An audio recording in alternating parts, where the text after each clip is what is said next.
பெண்கள் நாட்டின் கண்கள் எல்லாரும் சொல்றது தான். ஆனால் எல்லா வேலையும் நம்ம தான் செய்யணும். எந்த சுச்சுவேஷனாக இருந்தாலும், பீரியட்ஸாக இருந்தாலும் சரி. அந்த காலத்தில் பீரியட்ஸ்னால் எல்லாத்தையும் வெளியே உட்கார வச்சுருவாங்க. பட் இந்த காலத்தில் அப்படி நம்ம இருந்தோம்னா வீடு வீடாக இருக்காது. ஸோ அந்த டைம்லேயும் நம்ம கம்ஃபர்ட்டாகவும் ஹைஜீனாகவும் ஸ்ட்ரெஸ் ஃப்ரீயாகவும் இருக்கிறதுல பேட் ரொம்ப இம்பார்ட்டண்டான திங்கு. அப்படி நான் சூஸ் பண்ண பேட் தான் மாமானியான். இதில் ஆனியான், மேக்னெட்டிக், இன்ஃப்ராரெட், நானோ சில்வர், கைட்டின் அப்படின்னு 5 வகையான தொழில்நுட்பங்கள் இருக்கிறனால துர்நாற்றம் வீசக்கூடிய பாக்டீரியாவை இது முற்றிலுமாக அழிச்சிருது. இதில் 9 லேயர்ஸ் இருக்கிறனால நம்மளோட லிக்விடை என்ன பண்ணுதுன்னா அது ஜெல்லா மாத்துறதுனால லீக் ப்ரூஃபாகவும் இருக்கு, கம்ஃபர்டாகவும் இருக்கு. இதுல இன்னொன்று என்னன்னா, most of the women's face பண்றது யூரினரி ட்ராக் இன்ஃபெக்ஷன் தான்.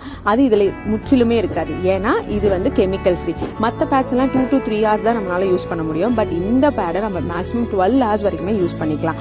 இவங்க 2 type ஆஃப் சைஸ்ல கொடுத்துட்டு இருக்காங்க. ஒரு பேக் வெறும் ஜஸ்ட் 99 rupees தான். இந்த ப்ராடக்ட் உங்களுக்கு வேணும் அப்படின்னு சொல்லினா லிங்க்னு கமெண்ட் பண்ணுங்க. ஆர் அவங்க பேஜை டேக் பண்ற அவங்க வெப்சைட், பிளே ஸ்டோர்ல ஆப் அந்த மாதிரி நிறைய வச்சிருக்காங்க. அதுல போய் நீங்க வாங்கிக்கலாம்.